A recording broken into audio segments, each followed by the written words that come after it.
Good morning, everybody. Shalom, and welcome to Daily Talmud Study. Nice to see everybody. I see Ed Hockman is one of our sponsors here today. Thank you for joining me here today, Ed. And Stephanie Marmer is not walking, not tennis, because it is raining. Here in the Catskills, it is beautiful. It is sunny. It is warm. It is pleasant. Good air.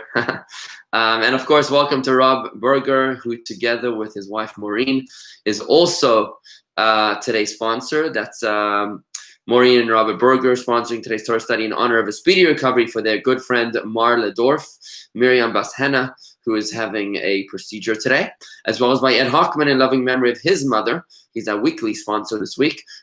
In memory of his mother, Frida Bat Yaakov. Thank you both, and wishing an aliyah and a salvation of the soul for your mother, Ed Hockman, and for your good, and a complete and speedy recovery to the good friend of Maureen and Robert Berger, to Marla Dorf, Miriam Bas Henna. May she be successful in all of her endeavors to get today. I'd like to welcome Kobe Fuchs, who's joining us all the way from the Promised Land, from Haifa, which is the site of our Torah study 2 days ago. We learned about the showdown in Mount Carmel. And I'd like to begin today's Torah study with Hayom Yom. Today is the Rosh Chodesh. It's Rosh Chodesh, which is why we started a little bit later. It's a longer davening this morning.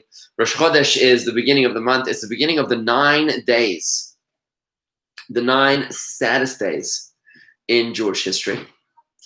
The 9 days leading up to the destruction of our temple by the Babylonians, as well as by the Romans. The Romans were the year 69 CE. The Babylonians were just 70 years. No, sorry. About 500. It was 420 years plus 70. So it would have been 490 years. I'm sorry. 490 years prior to 69 CE was when the temple was destroyed by the Babylonians on the 9th of Av. And therefore, these 9 days are the saddest days in Jewish history. We don't even go swimming during these 9 days. You're not supposed to do anything dangerous, no court cases. You're supposed to avoid anything which is not absolutely necessary, because these are really considered auspicious days for our people. They're days of introspection and rectification of our deeds, going to the very core of the destruction of our temple. And we hope and pray that our darkness will be turned into light, our sadness into joy, our mourning into celebration. The imminent coming of Mashiach, as we know that Mashiach was born during the time of the destruction of our temple. Within the night are the seeds of dawn. And therefore, by the way, that's very closely tied to that topic tomorrow night. We'll be talking in the Paradigm Shift class tomorrow night at 8 o'clock. I highly encourage you to join us on Facebook and on YouTube for the Paradigm Shift class, which is redefining the essence of failure in Jewish philosophy. But let's get into today's Hayom Yom, which goes as follows. It speaks about the quality of Mashiach, because within the seeds of darkness is the moments of dawn, is the seeds of dawn. Within the night is the seeds of dawn. Within the suffering is joy. And within the destruction of our temple lies the rebirth, the coming of Mashiach. So the unique quality of Mashiach is that he will be humble, though he will be the ultimate in greatness. For he will teach Torah to the patriarchs and to Moshe Rabbeinu. Can you imagine? He's teaching Torah to Moses. I mean, Moses is the one that gave us the Torah. He's got to be way, way up there. But at the same time, he'll still be the ultimate in humility and self-nullification, for he will also be able to teach this simple folk. He'll be able to talk to ordinary people. So that's an extraordinary function of Mashiach, which is the ability to be extraordinarily humble. We do see this concept coming from Moses, where it says that Moses was the most humble person who walked upon the face of the earth, at least at that time. And that is because Moses recognized that all of his gifts were just that. They were gifts. They weren't by his own achievement. God had given him the gifts of becoming a Moses, and had God given the gifts of Moses, the Mosaic gifts to Tadris or Yankel or Shmerel, then those people would have done a better job at being Moses than he. So he was honest with himself, authentic in his realization that this wasn't his own doing. He knew how great Moses was, but he realized that the achievements of Moses is God-given. And therefore, he remained exceedingly humble. He never allowed it to get to his head. And that leads us into today's Torah study, which we're going to be learning Talmud in this book, the Ein Yaakov, published by Artscroll Masorah. If you have the book, please follow along with me. We're on page 114. If you don't have the book, then just listen along with us. Today we're going to be talking about the Nachas of King David, or the lack thereof.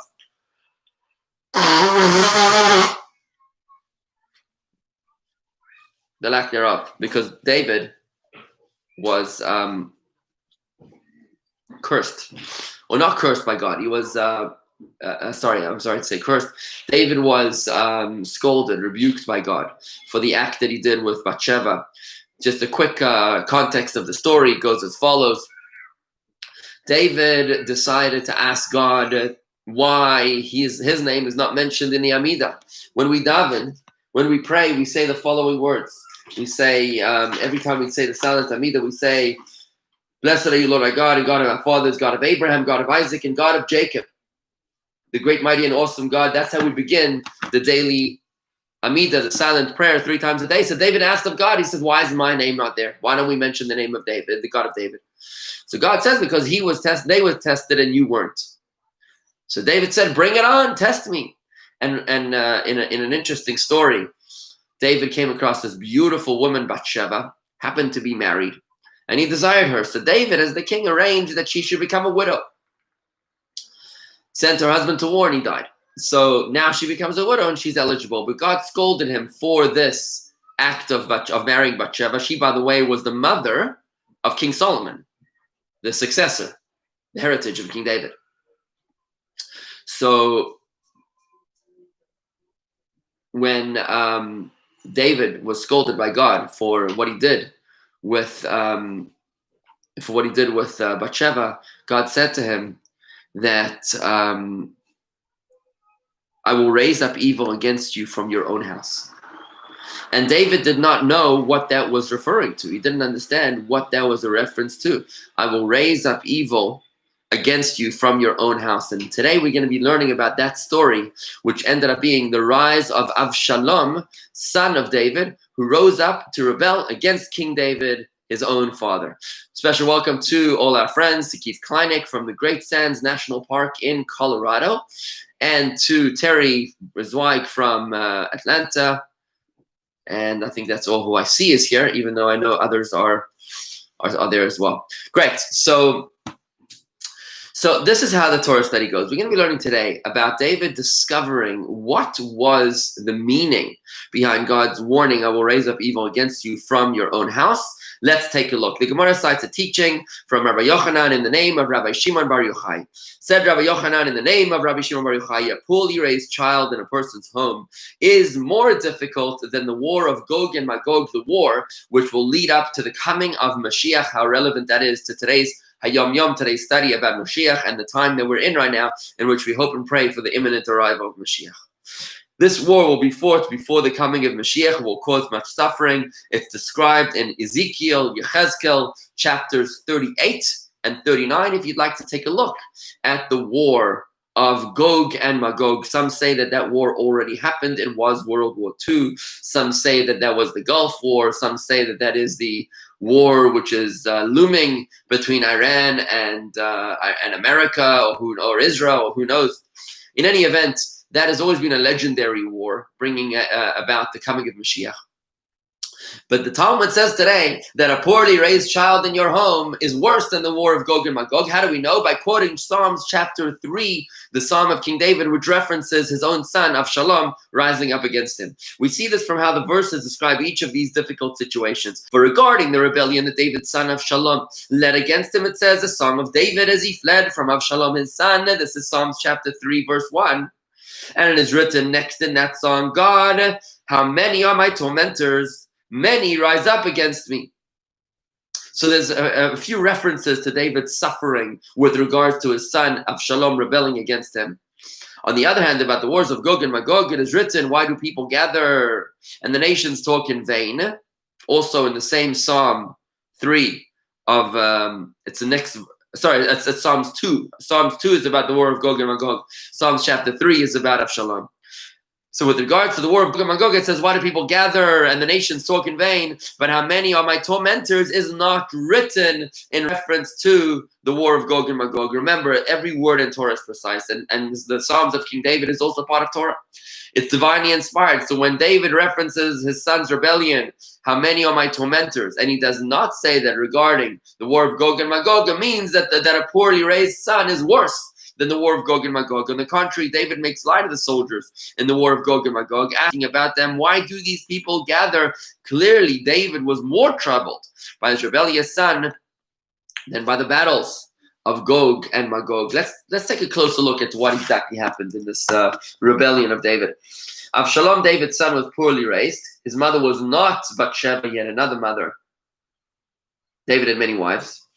And he later revolted against his father. The story of Avshalom's revolt is recorded in Samuel 2, chapters 15, 16, 17, 18, and 19.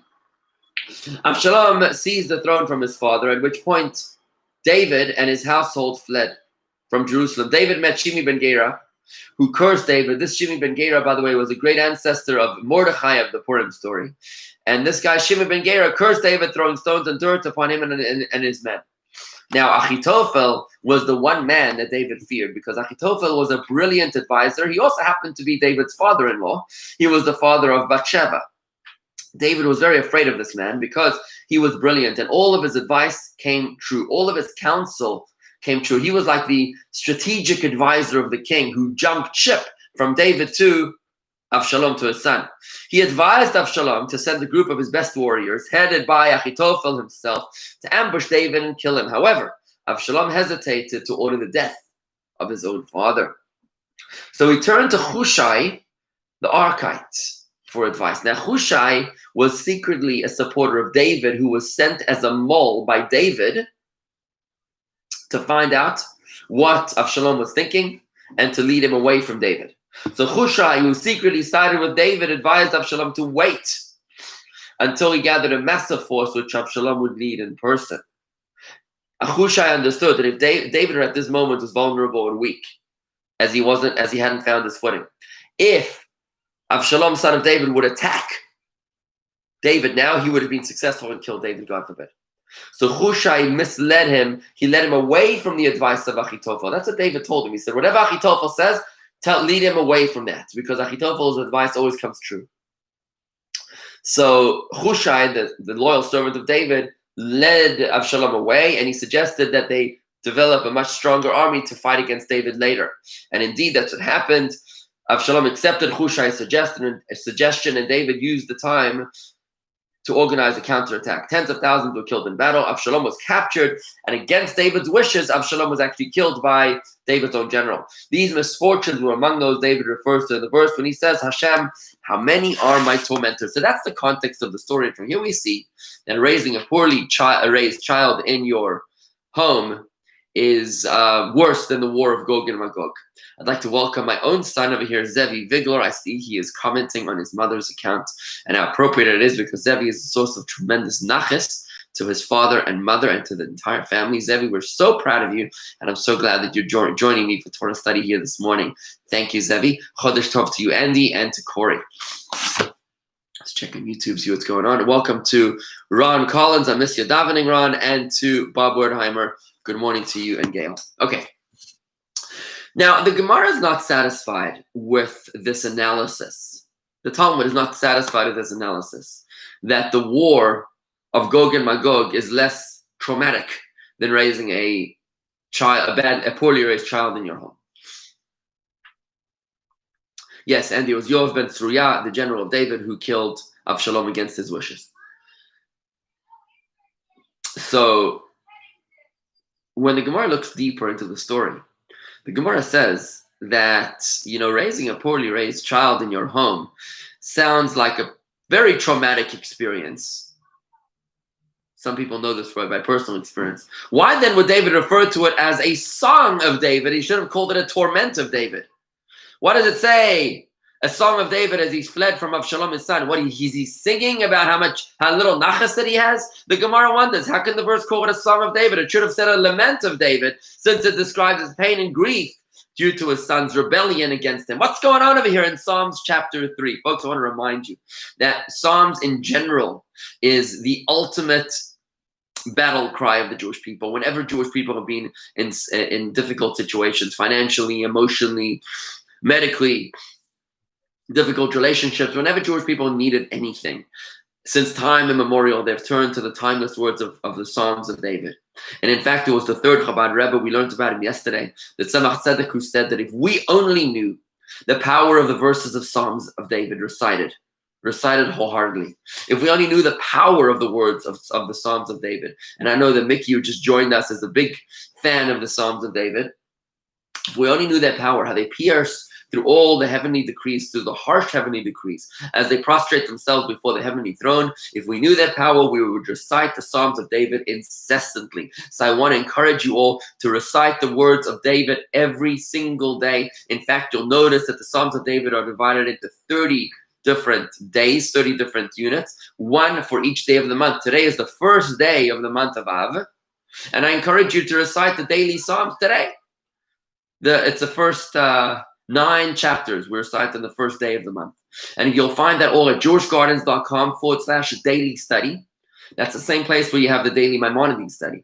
jewishgardens.com/daily study. And you can look where it says Tehillim Psalms, and you can recite the daily Psalms. You can do it in English. You can do it in Hebrew. It's very, very powerful. It's very beautiful. And it brings extraordinary blessing to you. It's a conduit for blessing. Not only do we recite the Psalms to fix a difficult situation, but we also recite Psalms to maintain a healthy situation in our lives. So I very much encourage you to recite the daily Psalms every day. Take a few minutes, go to jewishgardens.com/daily study, where you will find the daily Psalms together with the daily Maimonides, the daily mitzvah, or the 1 chapter a day, whichever track you've decided to take upon yourself. And then you'll be able to truly find tremendous conduit for blessing in your lives. And God knows, we all know how much blessing we need in our lives, not only during this crazy time of pandemic, but even in ordinary and good times. So why then is it every word of King David's Psalms is precise? Why is it called a Song of David when he talks about the rebellion of his own son, who tried to kill him, for heaven's sake? And yes, Corey just pointed out to me that Corey actually gives a class 3 times a week in the Psalms of King David. It's on Mondays, Wednesdays, and Fridays at noon on Zoom. Noon at Zoom.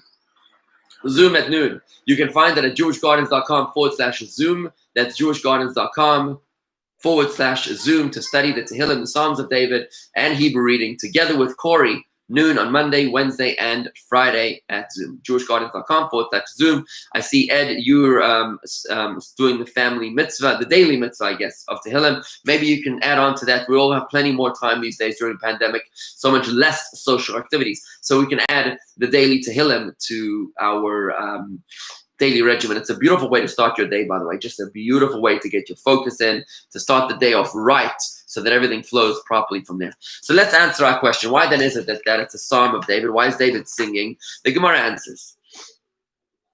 Despite his difficult and painful situation, there was a reason that David felt optimistic enough to call his prayer a song. Rabbi Shimon ben Avshalom said, what can this be compared to? Well, I'm going to explain the answer first. The answer is that David called this a song because he was worried that he was going to get much worse. Remember, God had told him that because of the sin of Bathsheba, of taking this married woman and arranging the death of her husband, God told him that I will raise up evil against you from your own house. Now, he didn't know what that meant. Did that mean he was going to die? Did that mean he was going to die a painful death? Or did that mean he was just going to suffer? He wasn't sure. He thought maybe a slave or a mamzer. A mamzer is a bastard, somebody of disqualified lineage, somebody whose parents married out of permission. For example, a man who sleeps with a married woman, their child will be a bastard. So spiritually, a mamzer, a bastard. I'm sure you've heard of the word mamzer in not the most pleasant of circumstances. It's not exactly a compliment if anybody called you that name. So either a mamzer or a slave would be cruel to David. And he wasn't sure if maybe that's what God meant, that he was going to be tortured through or punished through a member of his household. But when he found out that it was his own son, he was happy. Now, why was he happy? Why was David happy when he realized that it was his only son? We're going to talk about a few different explanations, but let's first do it in the Talmud. Welcome, Marty, from New York City. Nice to see you. This is great to have global study, Torah study over here. From the hills of Colorado to the skyscrapers of New York, of Park Avenue. It's beautiful. Okay, so the Gemara answers. Rabbi Shimon ben Avshalom said, what can this be compared to? A person is presented with a loan document that obligates him to pay a large amount of money. Before he pays it, he is troubled, since he doesn't know if he'll have the money. But after he pays it, he's happy. So too with David. When the Holy One, blessed be, he said to him, I will rise up against you from your own house. David became sad, saying to himself, maybe the one from my house who's going to do the evil against me will be a slave or a bastard who is typically brazen and has no compassion for me, for the master, who will not have pity on me and will kill me. But once he saw that it was his own son Avshalom, David rejoiced, saying to himself, a son has mercy on his father, and therefore he won't kill me. And he was gratified to know that this suffering was manageable. Before David knew that it was his son who would rebel against him, he was worried that he would be killed in the rebellion and pay the loan with his life. But once he saw that the rebel was his own son, he was relieved that the curse against him would be paid off with the pain and suffering of the rebellion, but his life would be spared.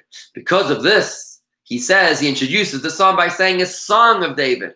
As terrible as the situation was, David offered a song to Hashem, happy in the knowledge that he would survive.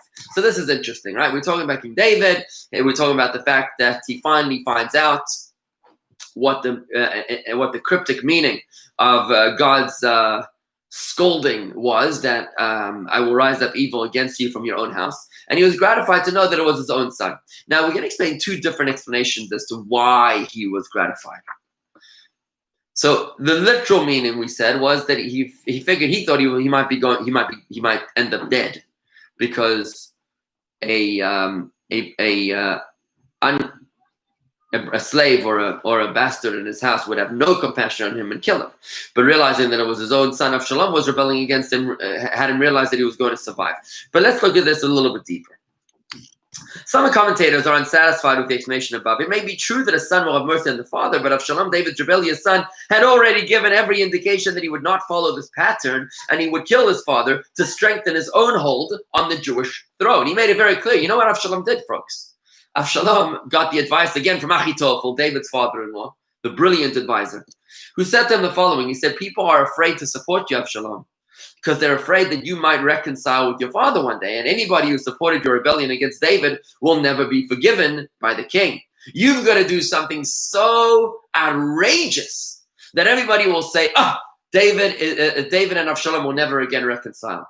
So what did he advise him to do? He advised Achitophel, the advisor, advised Avshalom, son of David, to sleep with the 10 concubines of David. Can you imagine sleeping with his father's concubines in public, I guess, so that everybody knew about this, so that everybody would know that there was no hope for reconciliation. Avshalom made it very clear that he had no intention of letting his father survive. Some therefore explain that David's sense of relief was not based on the presumption on how his son would treat him, like we learned in the literal interpretation of the Talmud. Remember, Talmud is always deeper, more than meets the eye. But rather than becoming aware of the unexpected source of his troubles. You see, David was accustomed to benefiting from Hashem's direct intervention in his life. David had constant miracles in his life all the time. Just a quick reminder, David complained to God why he created spiders and scorpions and wasps. Why do you have to create these things? They serve no purpose. They're only here to hurt people. So God answered David, and he said to him, you'll see, they're emissaries of mine as well. They're my shluchim. They fulfill my work in this world as well. What happened was David was running away from Shaul, his father-in-law, King Saul, who was trying to kill him. And on 2 occasions, David's life was saved. One time he hid in a cave, and the pursuers, King Saul's servants, almost caught him. They just didn't look in a certain cave because the spider's web very quickly made a web over the cave. And they said if David would be in here, he would have broken the web, not realizing that the spider made this moments ago. So one time the spider saved his life. Another time he was very close to Saul while he was sleeping, and he had to get out. And he couldn't. Someone was blocking him, and a wasp stung him, and the guy moved his leg, and David was able to escape. So David saw divine intervention in every detail of his life. And that's what David was worried about. He was worried that God was telling him that I'm leaving you. I'm no longer going to be personally presiding over your life. But now when David saw that he was facing a rebellion, he reasoned that if the rebel was of the usual type, like a slave or a bastard, the rebellion people that you'd expect would rebel against you. Remember, the house of the Maccabees, by the way, was destroyed and killed by a slave, a Hasmonean slave whose name was Herod.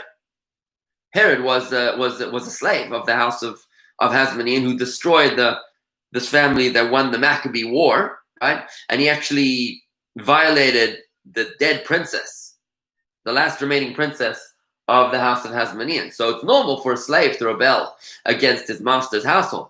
But when David saw that he was facing a rebellion, he reasoned that if the rebel was of the usual type of mamzer, or a bastard or a slave, the rebellion would be viewed as a natural occurrence. Since it is common for lowly people to rebel against their master. This possibility saddened him, for it signaled that God had withdrawn from him and left him to the vicissitudes of natural law.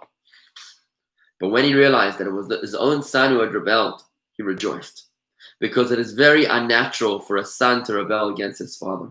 A son would ordinarily not do such a thing. The only explanation for it was that God had orchestrated the rebellion, bypassing the natural order says to conduct the Jewish king's life in the most ideal way possible. If so, his close relationship with God was perfectly intact, and that was the reason why he rejoiced.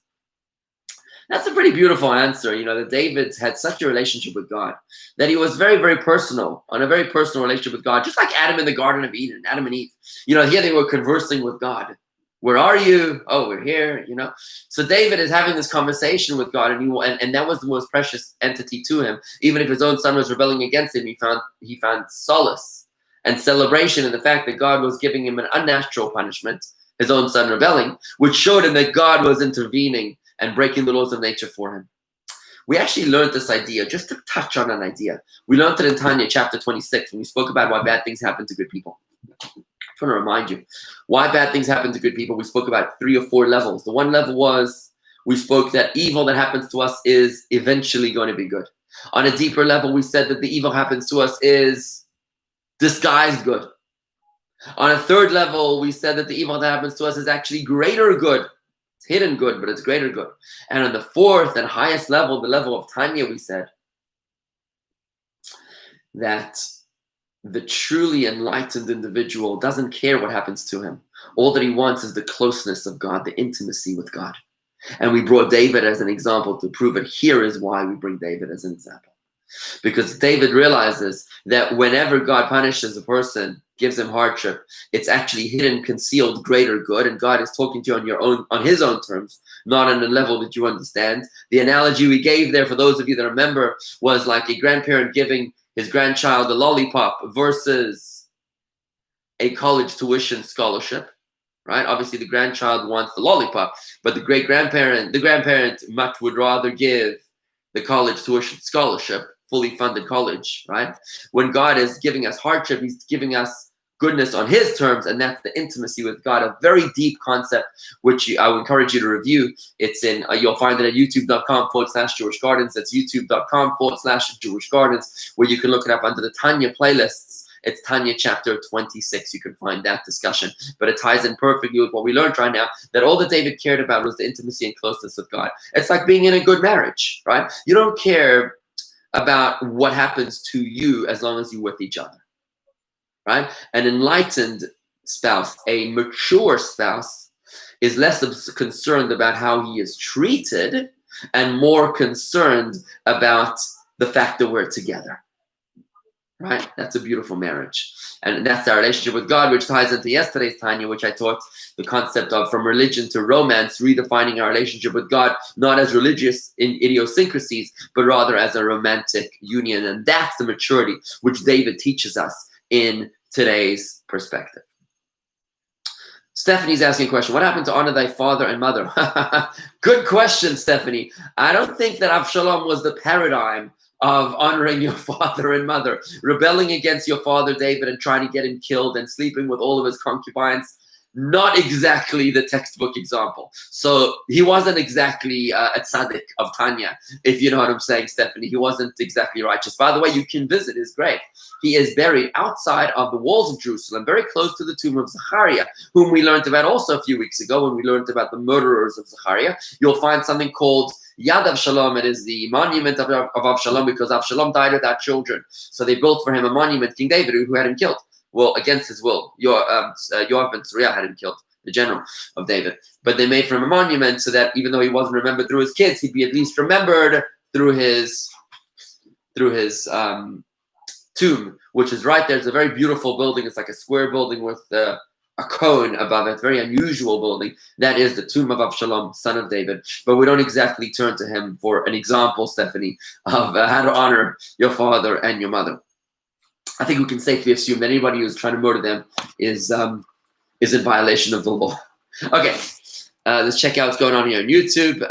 But good morning, Elaine. I see you there with us. Fantastic. Okay, great. Thank you all for your comments. It's always a pleasure to hear from your comments and questions. One final insight of here before we call it a day, and that is from my ancestor, Rabbi Yonatan Eibeshitz.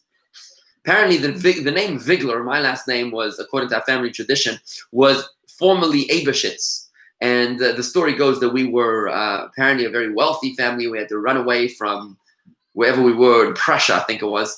And the only way we had to leave in the middle of the night. So they changed the name from Eibeshitz to Vigler. Vigler means like a wagon, or Vigler.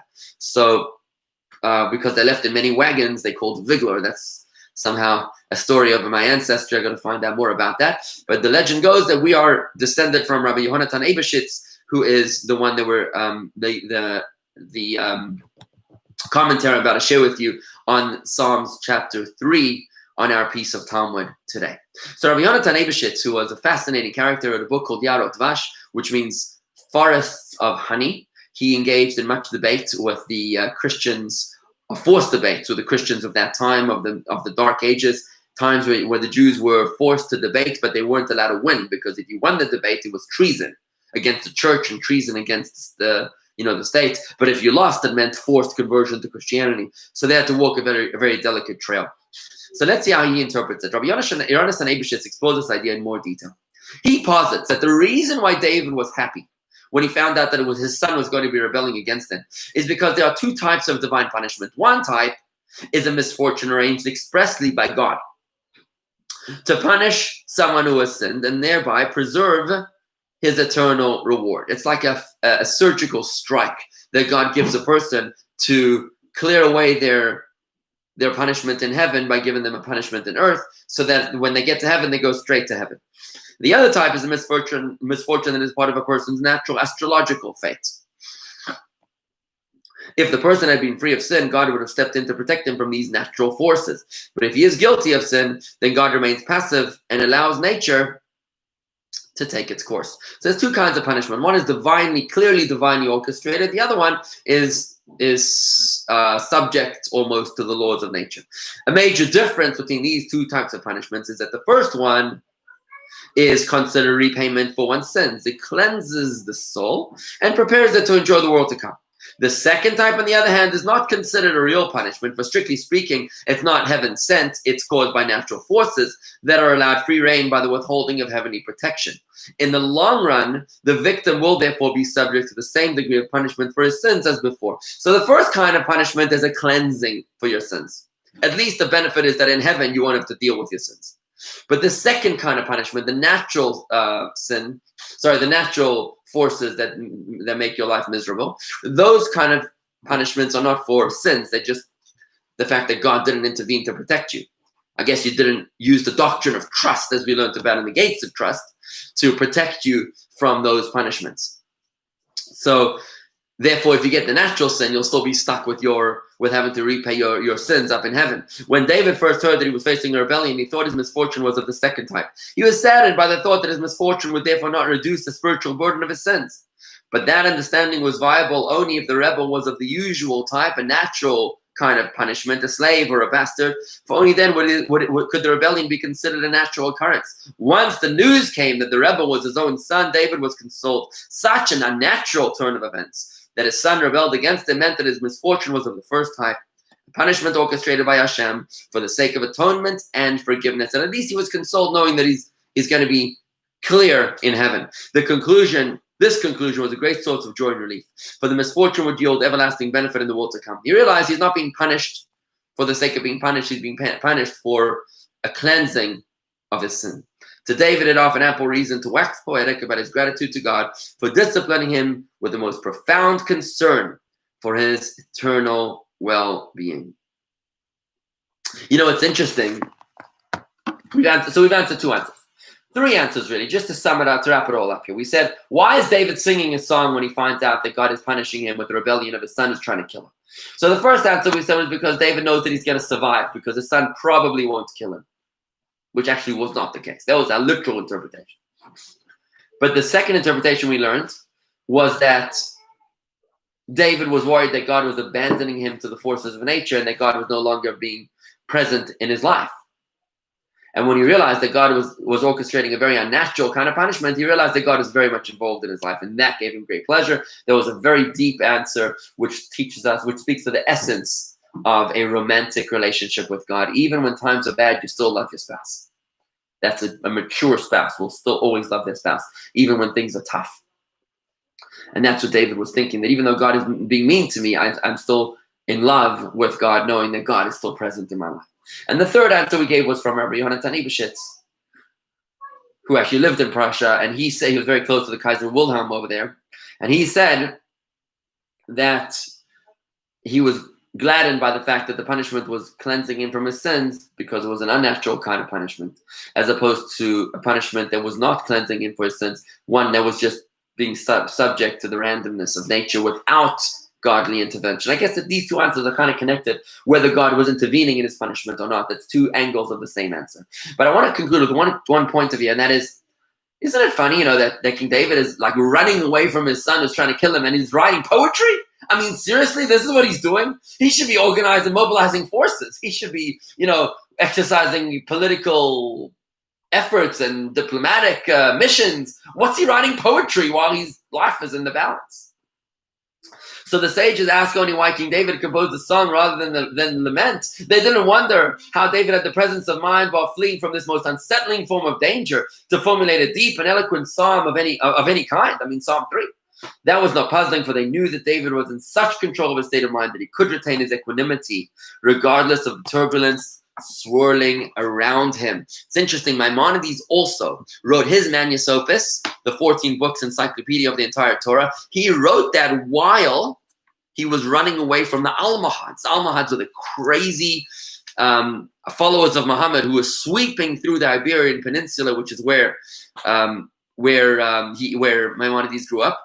And while he was running away from them for 10 years, his life was in peril, like all the Jews who were running away. Many of them were killed and burned to the ground. If they didn't convert to Islam, anybody was beheaded. This is the early days of jihad. It was in those days of fleeing that Maimonides was able to have the presence of mind to make an encyclopedia out of the entire Torah, as we learned about last week. Friends, I'd like to conclude with a special prayer of healing for the surgery taking place today for Miriam, daughter of Hannah, who is the good friend, Marla Dorf, good friend of Maureen and Robert Berger, who is having a surgery today. Today's Torah study was being dedicated by Maureen and Robert in loving honor of the speedy recovery today for Marla Dorf, as well as by Ed Hochman in loving memory of his mother, Frida Hochman, Frida Bat Yaakov. So here's a blessing for healing. If anybody has anybody ill we'd like to include in the blessing, please do mention their Hebrew name and mother's Hebrew name as we pause for the name. And if you only know their Hebrew name, their English name, that should suffice as well. May you bless our forefathers, Abraham, Isaac, and Jacob, Moses, and Aaron, David, and Solomon, who Yirape Miriam Bas Hannah. May he bless Miriam, daughter of Hannah, as well as all the other people that are ill that we'd like to include in our blessing.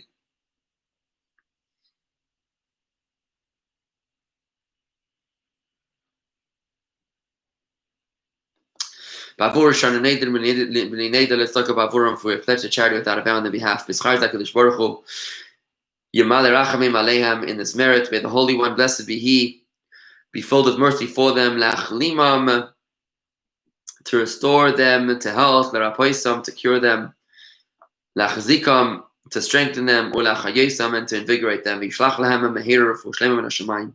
hasten to send them from heaven a complete recovery for all their bodily parts and veins. Amongst all the other sick people of Israel, healing of the spirit, or and healing of the body. And let us say, Amen. Thank you for joining me here today. Torah study can be dedicated daily, weekly, or monthly online at georgegardens.com/donate. That's georgegardens.com/donate, or by calling the office at 561-624-2223. That's 561-624-2223. Don't forget that today at noon is Corey's Tehillim class and Hebrew reading on Psalms of King David on Zoom, georgegardens.com/Zoom at noon. And tonight at 8 o'clock is the Rebbitzins cooking event and study. It is called Sangria and Summer Salad, where they'll be live from the kitchen on Zoom, I believe it is. I think it's on Zoom, georgegardens.com/Zoom. And it's at 8 o'clock tonight. So summer salads and sangria. So enjoy that event tonight at 8 o'clock. Tomorrow night, 8 o'clock, is my presentation on redefining failure in a way that you've never imagined. It's unbelievable. The whole paradigm shift course is about redefining. It's about refining through redefining, and that's what that's all about.